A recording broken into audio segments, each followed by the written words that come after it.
Welcome to another edition of Perfect Game College Baseball. Brett Dolan filling in for Darren Sutton and working with an old friend, Hunter Pence. And today we're going to talk about the Central Arizona College Vaqueros, the junior college national champions from Grand Junction. We're going to learn about detail, preparation, enthusiasm, and messaging. And Hunter, it was fun to talk to the entire coaching staff, and you get an idea why this team and this program has had so much success.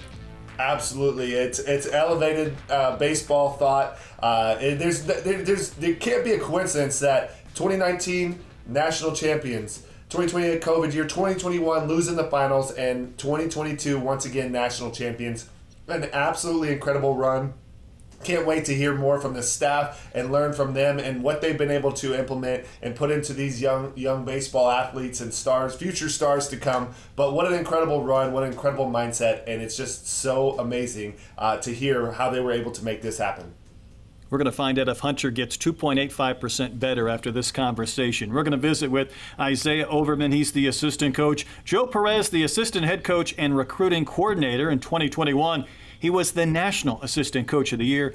JoJo Howie gave up a head coaching position to be the pitching coach for the Vaqueros, and Anthony Gilich is the head coach and a national champion for the second time. All part of the Vaqueros from Central Arizona on Perfect Game College Baseball. First up, Anthony Gilich, the head coach.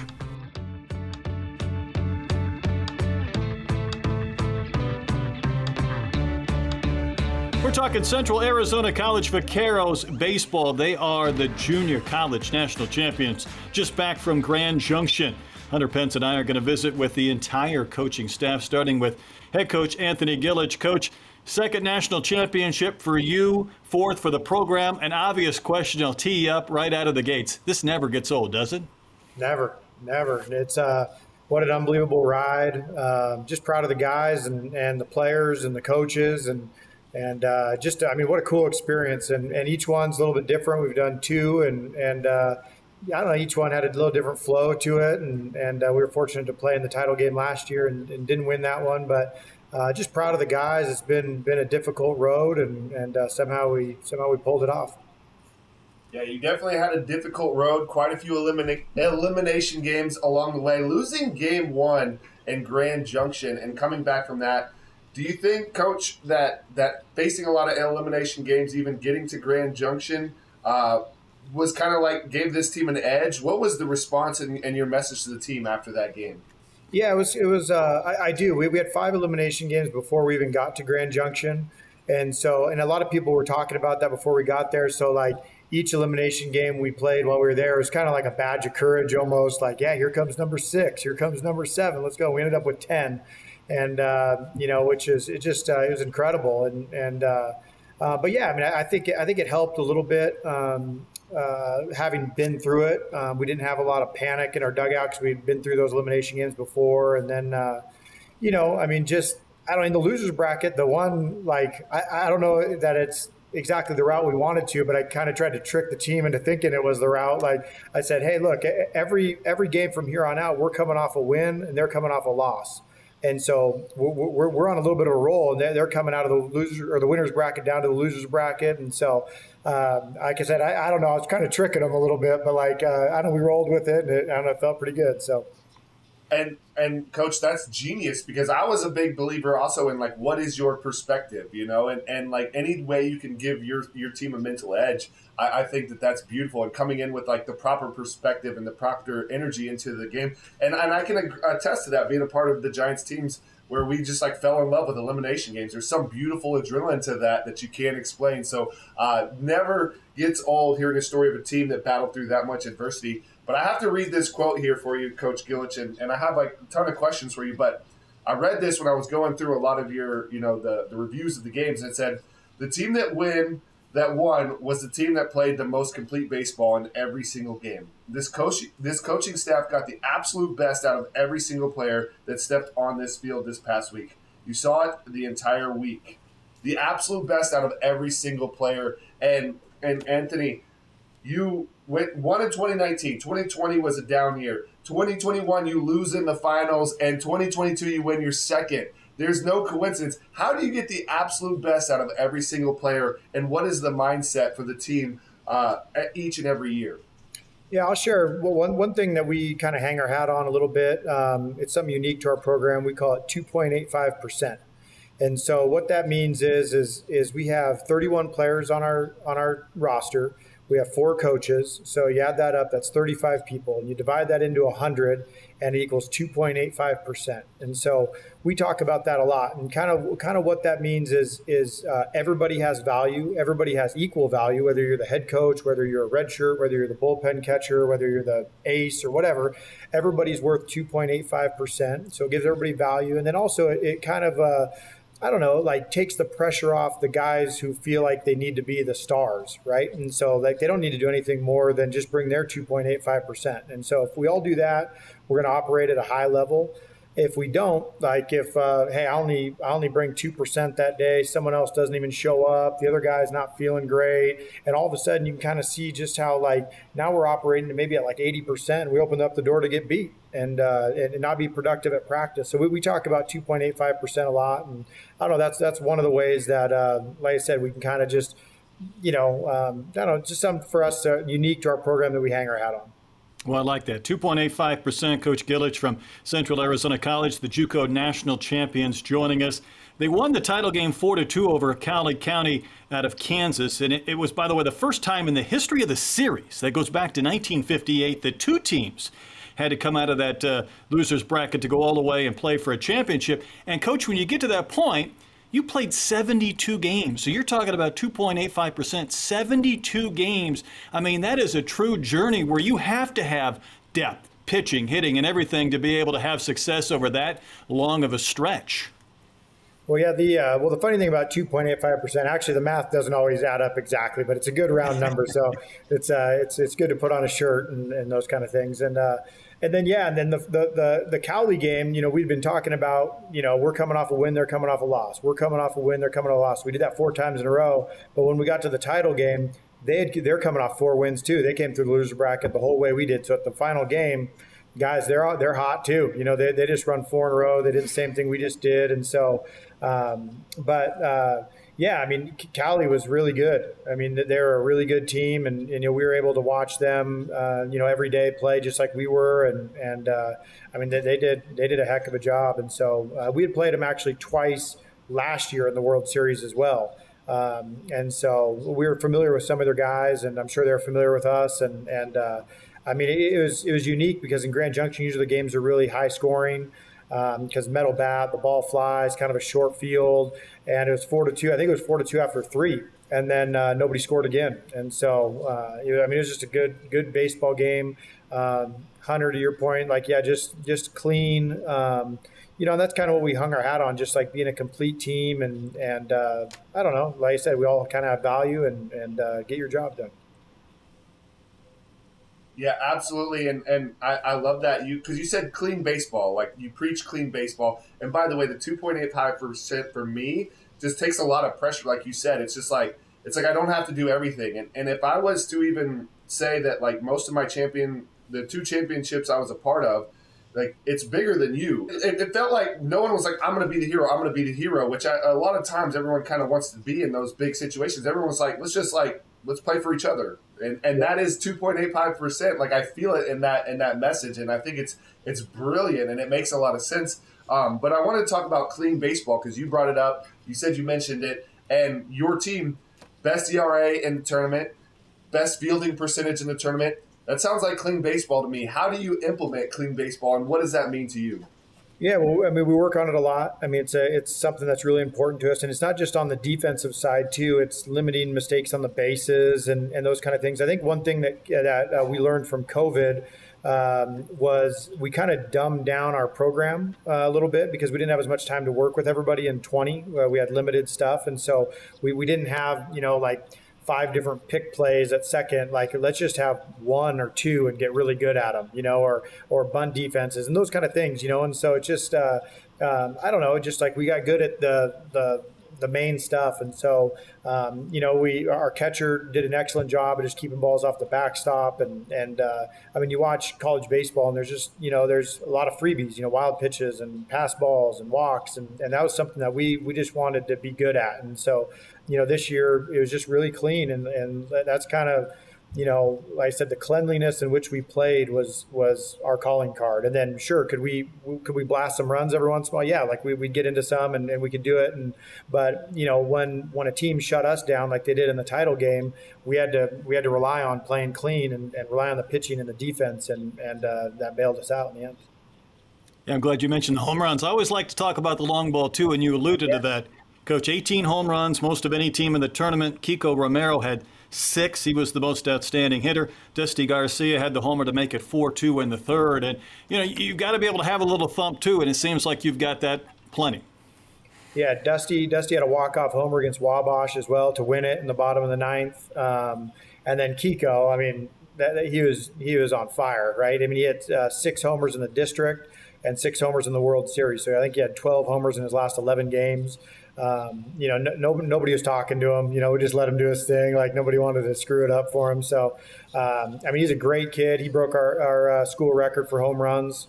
And the record before was set with metal bats. Like we swing a wood bat the entire year until we get to the last 2 rounds of the playoffs. So our first 60 games were all with wood bat. And so our first 61, and then our last 11 were with metal. And so we're one of the few conferences in the country that swing wood bat for our entire year. And then when we get to like the national tournaments, we're the minority, so we have to adjust to the rest of the country. And so he did the most of his damage with a wood bat, and so we're certainly proud of him. He's a great kid. He's going to Arizona next year, and University of Arizona. He's a great kid. Yeah, I mean, what a remarkable story. Tied a record that was 30 years in the running, 6 home runs. And he doesn't strike me as like he's not this big muscle guy. Can you give us a little bit of just, his work ethic, Kiko Romero, and obviously, Ryan Ball had an incredible season, but also Kiko stole 19 bases for you. You talk about clean and running the bases. But I would like to hear a little bit about just kind of Kiko as a person, his swing path, or like, where does he get this power from? Because he didn't seem this huge slugger that you typically think of. Yeah, I mean, he's always been a good hitter. He's from Tucson. Went to high school in Tucson. Obviously, going to go to University of Arizona next year. This is his 3rd year on our roster, so he's with us in the COVID year. Got that back. Was one of our best hitters then. Got a little bit better last year, and then got a little bit better this year. And so he continues to improve. I mean, I think 2 things that just feel to hit, like just some barrel awareness, and then bat speed. I mean, he's just got some bat speed, and so there's a little bit of swing and miss in there, as well. But there's certainly power numbers, and then he's just got. I mean, he's an above average runner, but he's just got some baseball IQ. So he's really good at if he doesn't get a good jump, he's not going. He gets great ball and dirt reads, and just good at going corner to corner. He's just kind of a winning baseball player, and he can play all 3 outfield positions, which he did. He can play first base. And he was kind of our emergency catcher for the year too. So he didn't end up getting behind the dish, but he was kind of our, like, if something happens, he's ready to go in. So he's just kind of a versatile player with some IQ, and just a great kid, great family. He's got a bright future for sure. We're talking Central Arizona College baseball. The Vaqueros are the junior college national champions. And Coach Gilich, I'll wrap with you with a 2-parter, but it may take a little while. So part 1, I got to go back to this swinging wood. How unusual is this to swing wood and to do it district-wide, conference-wide, and then have to make that change, if you will, during the postseason? Yeah, it's a little bit of a transition that we have to make, because we swing wood all fall, we swing wood all spring. And then, our hitters love it, our pitchers hate it. All of a sudden, we're swinging metal bat, and so we try to, right when we qualify for the district tournament, our guys start swinging metal bat like right after the game, and so it's like they're just trying to get a feel for it. And there's a transition with the hitters, but there's also a transition with the defenders too. Just the ball comes at them a hair different. The ground ball is a little different. The ball jumps a little bit more for the outfielders, and but I think it's a great training tool. I mean, I think it helped us hit because, I mean, obviously we're training for a sweet spot that big, and then now we got one that big, so we hit a few, and we can still hit it for a double or hit it out and those kind of things. And I also think that it prepared us for the World Series, because typically, our conferences, our scores are like 3-1, 4-2, 5-3. Like if you score 7 runs in our conference, like you're going to win. And at the World Series, like you're trying to hang on with 7 runs. And so when we got into games in the World Series, I think we had a 5-4 walk-off against Wabash, a 4-2 in the title game. So we had some low-scoring games that, like, I don't know, were just kind of familiar to us, because we had played so many of those that year. I mean, the unfamiliar ones were the ones that got like double-digit, and we're trying to figure out, how to stop somebody. I mean, we had one win in the district. It was 22-16. The wind was howling out. It was our first metal bat game, and we were like, man, what is going on here? We had our number one on the mound. He's getting hit, and like it was, it wasn't how we drew it up, but we just had to adjust kind of on the fly and found a way to win that one. And then, so you kind of had some different layers to your game, but yeah, there's definitely an adjustment period. That's something that we have to do every year when we make it to this round, is make that adjustment from wood to metal. All right, Coach, Hunter and I are going to get a chance to visit with your entire staff. So I'm going to give you a few seconds just to brag on your coaching staff. It does take a village to be able to win national championships. Yeah, well, they can all hear me. They're sitting right over there. So, I mean, they do an unbelievable job. I mean, they deserve all the credit, and I get it. I may get the award, but it should be shared with these guys. I mean, we have Coach Perez, who was the 2021 ABCA National Assistant Coach of the Year for the entire country. Just unbelievable guy. He works with our hitters. He does our recruiting and works with our infields too. And then all those areas excelled. We have JoJo Howie, who is our pitching coach. Obviously, our pitchers were unbelievable this year. Shattered our school record for strikeouts. Were kind of our heart and soul of the team this year. He left a head coaching job at a junior college in Washington to come be our pitching coach. So we're certainly lucky to have him. And we have Isaiah Overman, who this is his first year coaching, and did an unbelievable job. He was at Grand Canyon, worked with our outfield, coach first base, and so I mean those 3 guys. I mean they just it's just the work they put in, the time they spend with the guys. None of them have other jobs, so I mean they're just totally committed to what we're doing here. And I said, I mean we wouldn't have won it without them for sure.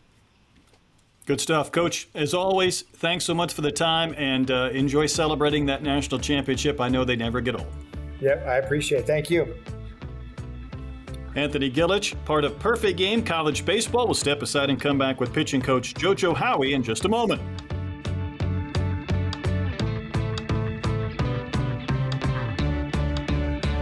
Back on Perfect Game College Baseball, JoJo Howie, the pitching coach for the national champions, Central Arizona College, the Vaqueros. And Coach Howie, your first year in the program, you set the school record for strikeouts. You win a national championship. That sounds like a pretty good year number 1.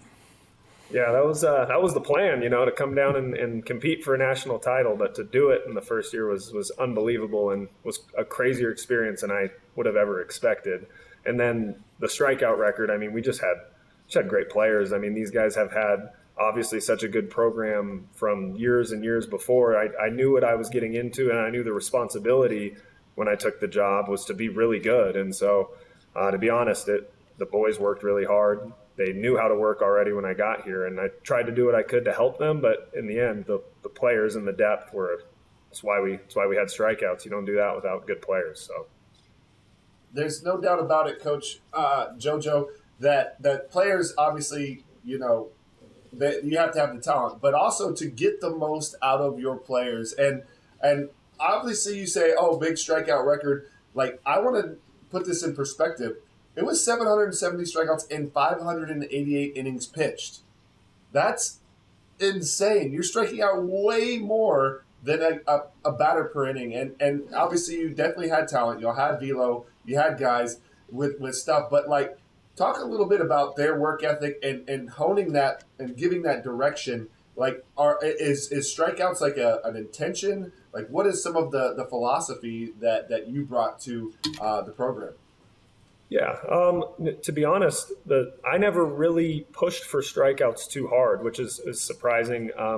Their stuff kind of, I think, created it. To be honest, like we had a lot of talent, but when it comes down to it, for us, kind of what I did was each individual was completely different. So there was we had guys that struck guys out at as high a clip as anyone on our team who were 86, 87. And we had guys that were striking out guys like crazy at 95, 96. Early in the year, I try to teach them there's a bunch of different ways to get outs. And I kind of call it getting the hitter in the gray area. And you can do that in a bunch of different ways. So our ace, Tyler Wosner, did it through velocity, stuff, and then throwing strikes, obviously, with that. Another way to do it is to start balls on the plate and then start them in the zone and then run them out of the zone to create chase. The gray area to me is late to fastball, early to off speed, swinging at balls, taking strikes. So you can do that 100 different ways. You can do that with field a pitch. One of our other big arms was Matthew Wilkinson, tugboat, and he was 86, 87, but he struck everybody out. And he did it by commanding the fastball. He commanded off speed. And then when he needed to, he could elevate the fastball really well. So he did it by making you swing at borderline pitches over and over again. And then Wosner did it by blowing doors off you. And then the second you could get on time, he was able to execute sliders, or the other way around. If we thought you were cheating, he could throw the slider whenever. And then we had guys like Shane Spencer who could do it through deception. Deception is another way, you get guys to think a fastball is coming, and then obviously it's not. It's a changeup. Shane had, I think he might have led our team in strikeouts, and he had a devastating, probably in my opinion, the best changeup in college baseball. Like, I'd be surprised if someone has a better one than Shane Spencer. So that's kind of our way we try to kind of get outs.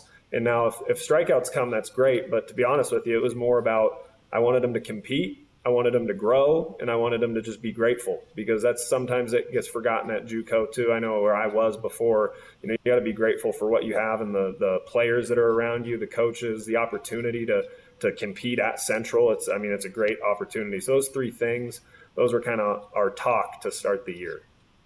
Yeah, that's beautiful, and that's a lot to dial in, because I think it is true. Like you said, there's many ways to get outs. There's many ways to strike people out, and getting in that gray area, that deception of like, it looks like a strike and now it's a ball. It looks like it's a ball and now it's a strike, and playing that game. But I want to hear a little bit more, because my favorite pitch, and we talked a little bit about this, before we got started, is the changeup.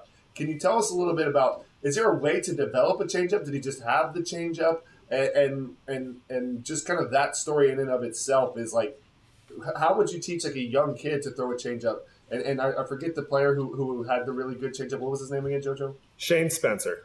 Yeah, Shane Spencer. Tell me a little bit about his changeup and the story and how he got it and how you would teach the changeup. Yeah, so I taught Shane nothing.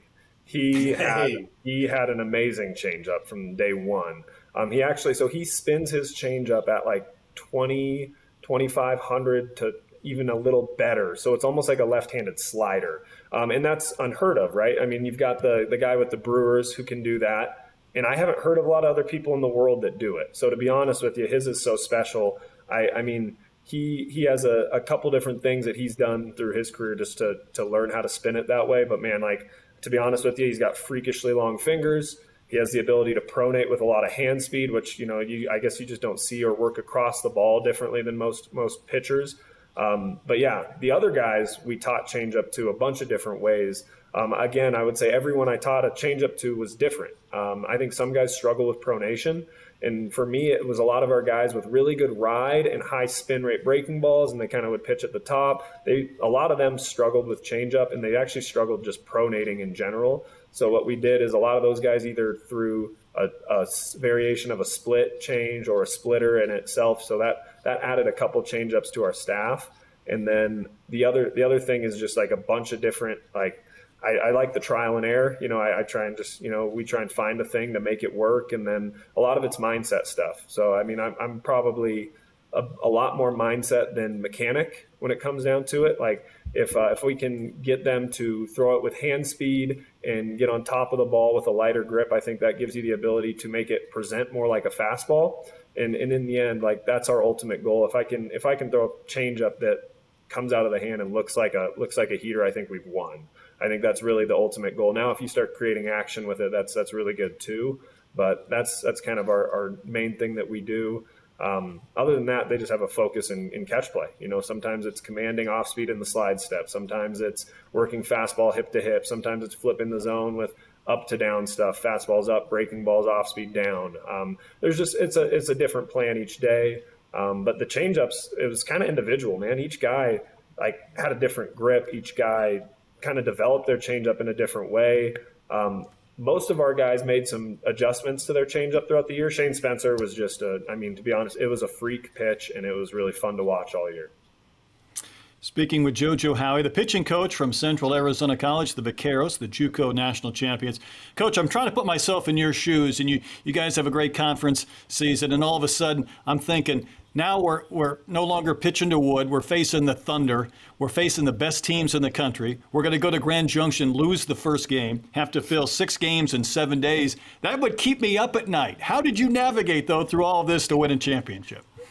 I think the district kept me up at night because we couldn't get anybody out. I felt like we could get some outs at the World Series, but the World Series was stressful. But what was really cool for me is I got lucky. Gilly had a lot of jobs that he had to do outside of baseball, and it was interviews and just different things like that. So I got to go recruit all the games. So I got to watch all the arms that had success, all the arms that failed, all the things that just looked like it was helping the pitchers do well at that tournament, let alone reports on each hitter. So we have Synergy, and that's awesome. We get to use Synergy and get film from every single hitter. I could watch every swing. I can go through and see what zones, what pitches. If they like to go early, you can just kind of filter everything through, and then you just have a really good plan to every hitter. So that helps a lot. That's a huge part of how we make pitches, how we decide what pitch we throw. But in the end, too, it was funny. My pitchers would make fun of me. We have a pretty good relationship, but they would always make fun of me after about day 3. They were like, "What? Be aggressive, attack strike 1?" I was like, "Yep, that's the plan today," because it just seemed like everyone with metal bats at Junction was a little bit afraid. I saw a lot of breaking balls in the dirt early. I saw a lot of too fine fastballs early, and we also pitched in a lot. We pitched in a lot. I think people were afraid of the long ball, and so they went away, where I felt like a lot of guys were damaging middle away, and they're having a hard time keeping velocity on the black or in, keeping it fair, or getting good swings off. So really our whole deal there was just to be aggressive and understand if hits happen, that's fine, but they will not walk. We won't give up free stuff. And if we're ahead in counts, and now we can hunt strikeouts, which with metal bat, all that stuff, it's huge. But I don't even care or know how many strikeouts we had in any single game, to be honest with you. It was just trying to win each individual battle between a hitter and a pitcher, and then moving on to the next one and trying to do it again and again, and just kind of trying to reset. I tried to kind of reset myself in between innings and kind of make sure that the pitchers knew that too. But to be honest with you, it was just being aggressive, because there was a lot of free bags and free stuff going on there, and it's scary. It's scary to pitch there, man. I mean, the ball jumps. Any hitter in that entire tournament could leave the yard for sure at any moment. So we were just, if they were going to, it was going to be solos. We weren't going to give up the big ones. So that was pretty much our plan for most of it. It was pretty simple, to be honest. Fun conversation with JoJo Howie. Had a lot of success at VCU, part of one of their special teams, getting to pitch in a super regional, former head coach at the JUCO level, but now a national champion as a pitching coach with Central Arizona College. Coach, thanks so much for your time. Thank you. Thanks for having me. That's JoJo Howie. We'll step aside on Perfect Game College Baseball. Joe Perez coming up next.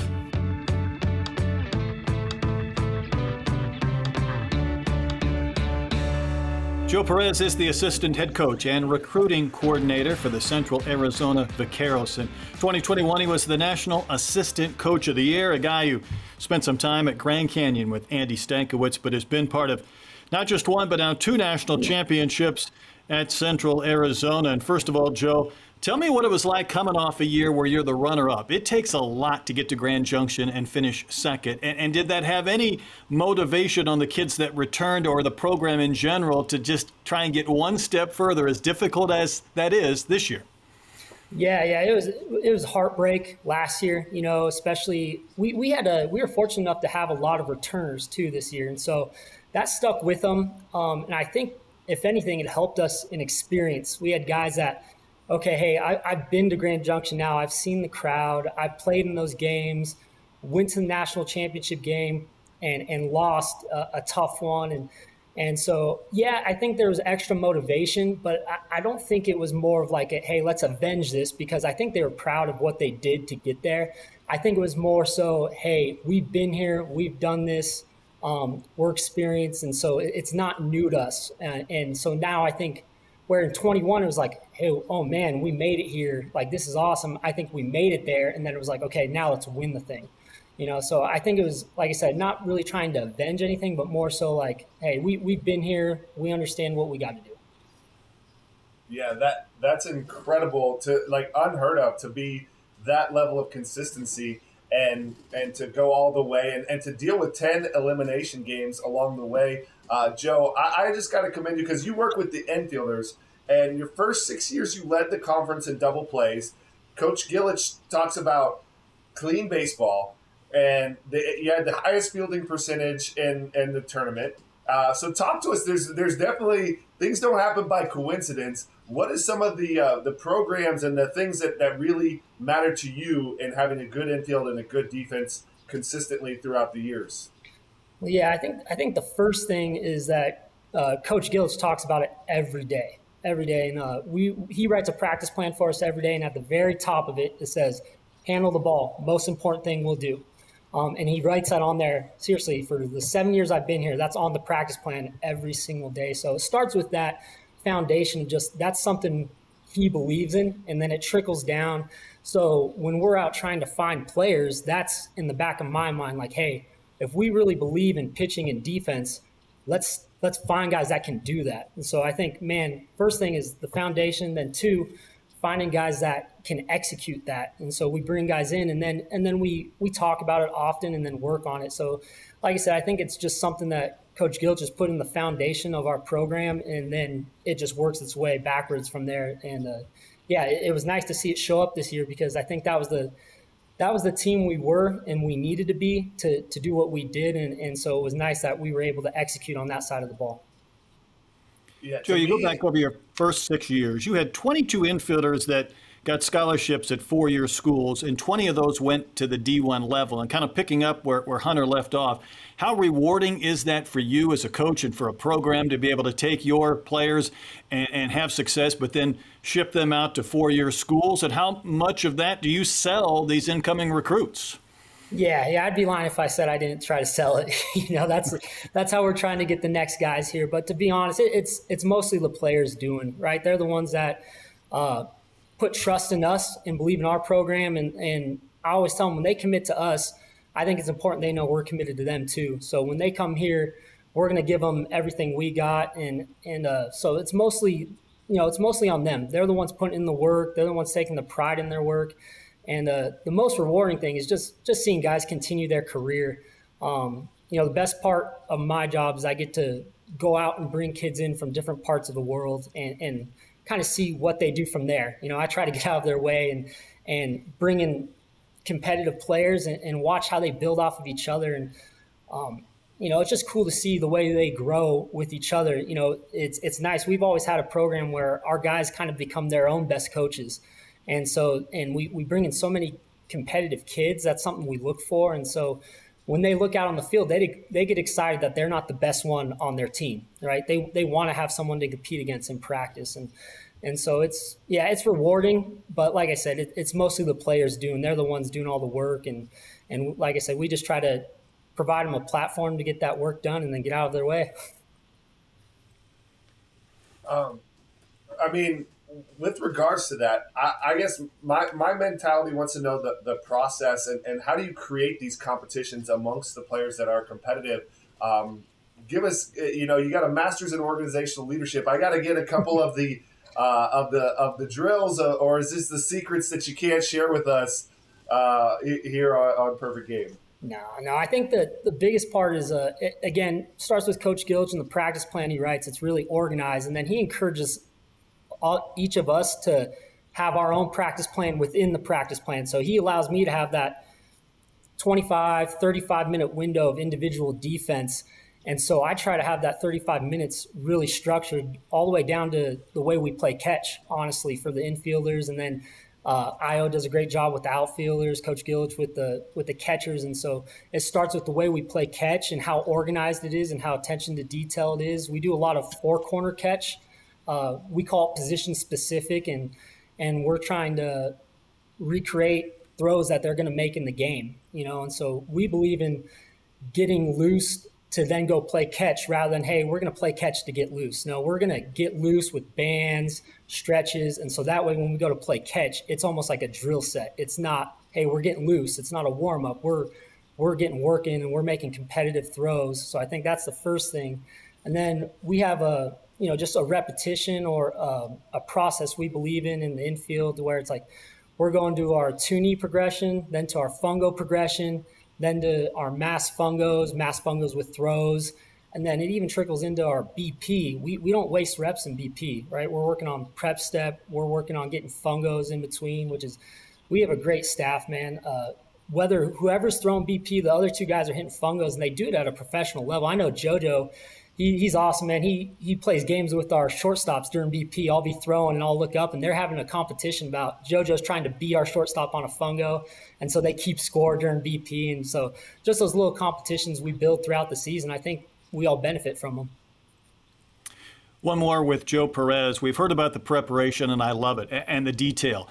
I think as well what sticks out to me is enthusiasm from the coaches on this staff, and obviously it's led to the hardware. So, Coach Perez, as you go out on the recruiting trail now, how enjoyable will it be to sell a championship on top of the enthusiasm that we see when we visit with you?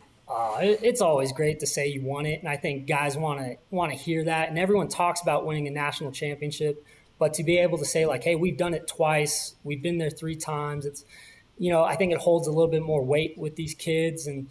But we want to let them know that, hey, we're talking about how we did it last year, but more importantly, we're focused on doing it again next year. And that's the standard. And we can't live off what we did last year because it's going to be a completely different team next year. It is. And so we're going to have to bring guys in. We're going to have to identify who we are in the fall as a team and what we do well and what we don't do well. And we're going to have to develop that throughout the fall. So that way, when we get to the spring, we hit the ground running and yeah, make no mistake about it. Our goal is to go back and win it again, right? We're not going to have a championship hangover in 23 if we have anything to say about it, at least.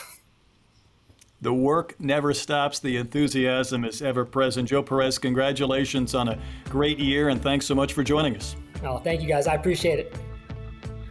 Joe Perez. Next up will be Isaiah Overman, part of the Central Arizona Vaqueros, right here on Perfect Game College Baseball.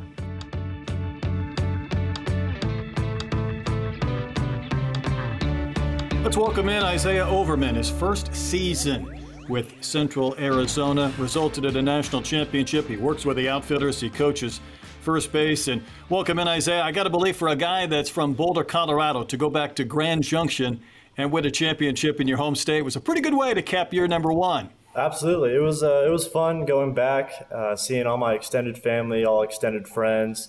When we found out that we were going, I texted probably everyone from back home, from Boulder and Broomfield, and I told them the dates that we were playing, and I told them it would mean a lot if they came out and watched us, and they did, and it was a lot of fun. I'm used to the colder part of Colorado, so I was really happy that we got none of that while we were playing up in Grand Junction, but it was a lot of fun. Yes, Isaiah, congratulations on the JUCO National Championship. You went through 10 elimination games. Can you take us through your first season dealing with 10 elimination games, overcoming them all? What was that energy wave, that vibe, that momentum that you carried? Like, how did that feel from your perspective, this whole journey and overcoming 10 elimination games to win the title? Yeah, I mean, obviously it's tough to be in an elimination game, whether it's early in the season, during regions, or in the World Series. And every day I just told myself, ever since August, we told ourselves that this team is going to do something special. And we stuck with it. We know who we were. We didn't care who we were playing, who we were facing on the mound. Yeah, we ran into a really good arm that was sitting 100 miles per hour in the opening game. But we just stuck with what we're confident in doing as a team, as a staff, and we just stuck with that. We didn't try to overdo ourselves or anything like that. We stuck with what we do well, what we're confident in. And at the beginning of each game, I said the best team is going to come out on top, and obviously it paid off to be. Especially 10 in a row was a lot of fun.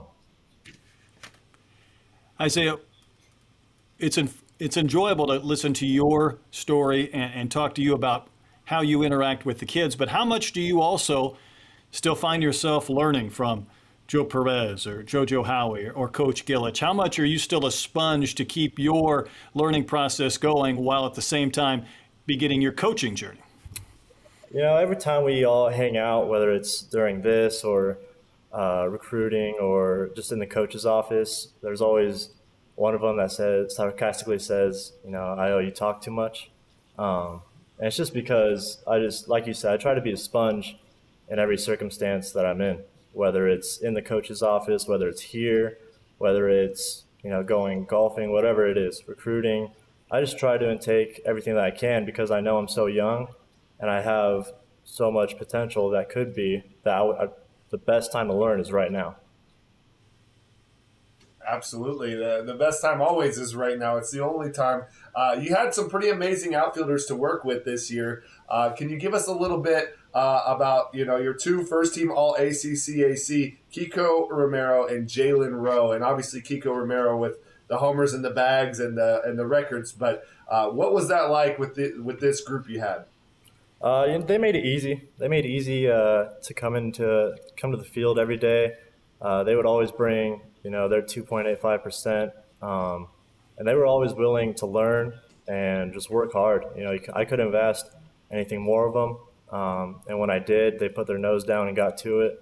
But it was a lot of fun just looking out there and seeing J. Ray in center and Kiko in right. It was you just know that you're going to get the best from them every single day, every single inning, every single pitch. They didn't take a single pitch off. They didn't take a single practice off, anything. I would try to hit, a specific type of fungo with a fly ball, ground ball. And even though obviously I would mess it up sometimes, they would still practice that rep. I would always tell them there's no such thing as wasted rep, right? Even though if I mess up, if I hit a ground ball when I'm trying to hit a fly ball, they still take it 100%. So it was a lot of fun to work with them. And I felt like they established the leadership in the outfield, and it was able to show that our younger outfielders, this is how, a true leader plays. This is how a true leader practices. And so it was really nice that they picked up on that, which, made it easier for me to come on the field every day and work with them. I like the messaging, 2.85%. It's something that we started early in the show talking with Coach Gilich. Isaiah, in your mind, how important is the messaging, the buy-in, when you're talking about the volume of players you have, and then playing 72 games, the importance of being on the same page, everybody kind of rolling in the same direction in order to ultimately have the success that you guys did in Grand Junction? Yeah, I mean, with 2.85 and being, all in with everything we do, personally, I like to put it as, if I'm not going to get your best right now in August or in June in Grand Junction, then what are we doing wasting our time? And so I feel like it portrays a good message to the guys that, if coach doesn't see that I'm all in, then they're obviously going to think that this guy's not going to help us win a national championship. And so for them to bring, their 2.85 in every single day, it meant a lot to us because we like to use the word all in every single thing that we do. And if you're all in, then obviously you got to live up to it. No excuses.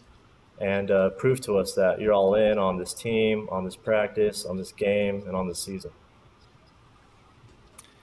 Isaiah, I know the work never stops, so enjoy what little sliver of a vacation or an off season you get before the journey begins again. And we'll be following you guys in the fall and certainly next year, and can't wait to see the success that the Vaqueros have. Awesome. Sounds good. Thank you, guys. Appreciate it.